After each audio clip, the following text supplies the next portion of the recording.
లగచర్ల ఘటనలో కిషన్ రెడ్డి వ్యాఖ్యలు మంత్రి పొన్నం ఖండించారు. కలెక్టర్పై దాడి చేసిన అరెస్ట్ చేయొద్దా అంటూ ప్రశ్నించారు.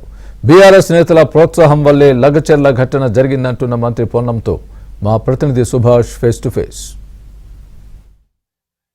రాష్ట్ర ప్రభుత్వం అత్యంత ప్రతిష్టాత్మకంగా చేపట్టిన సమగ్ర కుటుంబ సర్వే రాష్ట్ర వ్యాప్తంగా విస్తృతంగా జరుగుతుంది. ప్రధానంగా ఆ శాఖకు సంబంధించిన మంత్రి పొన్నం ప్రభాకర్ ప్రస్తుతం మనతో ఉన్నారు. రాష్ట్ర వ్యాప్తంగా ఈ కులగణనకు సంబంధించి సర్వే ఏ విధంగా జరుగుతుంది, సర్వేలో వస్తున్న సమస్యలు ఏంటి, వాటి పరిష్కార మార్గాలు ఏంటి అనేది వారిని అడిగి తెలుసుకునే ప్రయత్నం చేద్దాం. సార్, రాష్ట్ర వ్యాప్తంగా సమగ్ర కుటుంబ సర్వే బీసీ గణన చేస్తున్న పరిస్థితి కనిపిస్తుంది. సో ఈ కుటుంబ సర్వే ఎంతవరకు వచ్చింది, ఏ విధంగా కొనసాగుతుంది? 1,16,00,000 ఇండ్లను 87,000 మంది పైన ఎమ్యునరేటర్లతోటి 150 ఇండ్ల చొప్పున ఒక్కొక్కరికి ఇచ్చి ఆ 10 మంది ఎమ్యునరేటర్ల పైన ఒక అబ్జర్వర్గా పెట్టి మండల స్థాయి, జిల్లా స్థాయి, రాష్ట్ర స్థాయి అధికార యంత్రాంగం అంతా సమీక్ష చేస్తూ ఇప్పటికి దాదాపు 35% పైన జరిగింది. ఎక్కడ కూడా చిన్న అవాంఛనీయ సంఘటన కానీ ఇబ్బందికరంగా ఏమి మాత్రం ఎటువంటి సంఘటనలు లేకుండా జరిగింది. బయట మాత్రం సోషల్ మీడియా ద్వారానో అక్కడో ఇక్కడో దుష్ప్రచారం చేసే ప్రయత్నం కొంత సంఘాలు కొంతమంది చేస్తూ ఉన్నారు. వాళ్ళందరూ ఎన్ని చేసినా ఇక్కడ ప్రజలు పూర్తిగా సహకరిస్తూ ఉన్నారు. ఎక్కడ కూడా ఇబ్బందికరమైన ప్రశ్నలు కానీ ఏవి కానీ లేదు. ఏదైనా బ్యాంక్ అకౌంట్ కూడా ఎవరిని అడగడం అకౌంట్ ఉందా లేదని మాత్రమే అడుగుతా ఉన్నాం. సో ఈ విధంగా ఈ సర్వే అనేటువంటిది కూడా ప్రజలు అర్థం చేసుకున్నారు. మరొకసారి కూడా ప్రజలకు తెలియజేస్తున్నాం, ఏ పథకాలు కట్టుకావు, సమాచారం మొత్తం గోప్యంగా ఉంచబడుతుంది.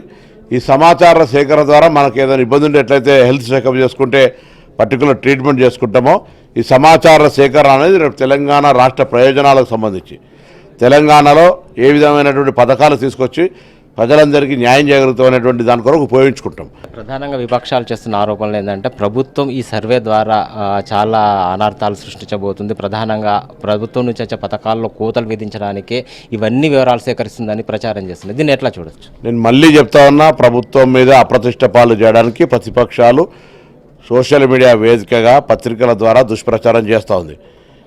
ప్రభుత్వం ఈ కార్యక్రమం చేపట్టిన దానికి శాసనసభలో తీర్మానం పెట్టిన మంత్రిగా విజ్ఞప్తి చేస్తూ ఉన్నా, ఎవరి సమాచారం ఎక్కడ ఎవరికి ఇబ్బంది కలగదు, గోప్యంగా ఉంటుంది, పథకాలు రద్దు కావు, కొత్త పథకాలు వస్తాయి. కాబట్టి దయచేసి అందరూ కూడా దీని సమాచారంలో ఎక్కడ కూడా మీకు ప్రత్యేకించి ఇబ్బంది కలిగేటి ఏం లేదు. పేపర్ డాక్యుమెంట్ అడుగుతాం లేదు. మేము కులం కూడా చెప్పదలుచుకోకపోతే కులంకు కూడా 999 నెంబర్ ఇచ్చినాం. బ్యాంక్ అకౌంట్ ఉందా లేదా అని అడగడం నేరం కాదు. ఈ విధంగా ఎక్కడ కూడా ఇబ్బందికర ప్రశ్న అనేదే లేదు. పథకాలు పోతాయని భయపడే అవసరమే లేదు. కొత్త పథకాలు వస్తాయి, మా సమాచారం ఇవ్వాలని సంతోషంగా ఇవ్వండి. సార్, ఈ లగిచర్ల సంఘటన ఎట్లా చూస్తారు?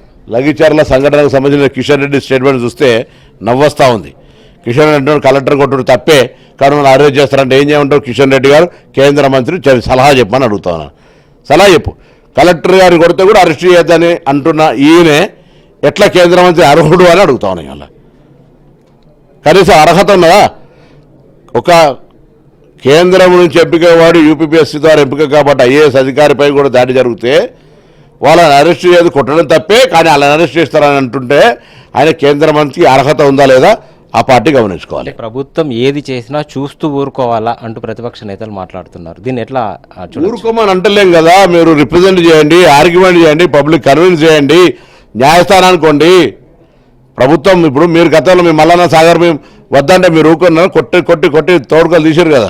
మేము అట్లా చేస్తలేం కదా. కనీసం మీరే ఉల్టా కొడుతుంటే కూడా మమ్మల్ని మళ్ళీ ఇప్పుడు మేము ఏం చేస్తూ ఊరుకోవాలని మళ్ళీ అడిగితే ఏం చెప్పాలి? ఎక్కడ పోయి చెప్పాలి? మేము మౌనము, సావధానంగా, సామధాన భేద దండ అన్నట్టుగా ఓపిక పడితే కూడా కొట్టి ఉల్టా కలెక్టర్లను కొట్టే పరిస్థితికి గంత వాళ్ళ ధైర్యం ఎడిగా వచ్చింది. అక్కడున్న నాయకులు, అక్కడ పైన ఉన్నటువంటి నాయకులు ప్రోత్సహిస్తడం పట్టే కదా. ఇక్కడున్న చర్చకు వచ్చిన అధికారిని అక్కడికి రండి అని తీసుకుపోయి కొట్టింది ఎవరు? మా నాయకుడు అని చెప్పారు కదా వాళ్ళను. మీ నాయకుడు అధికారిని కొడితే మీరు వాళ్ళ మద్దతు ఉంటే ఎట్లా? ఏం ప్రజాస్వామ్యం 10 సంవత్సరాల్లో మీరు మంత్రి చేసిన వాళ్ళు అని అడుగుతాను. వీడియో జర్నలిస్ట్ గిరితో సుభాష్, ఏబిఎన్ ఆంధ్రజ్యోతి.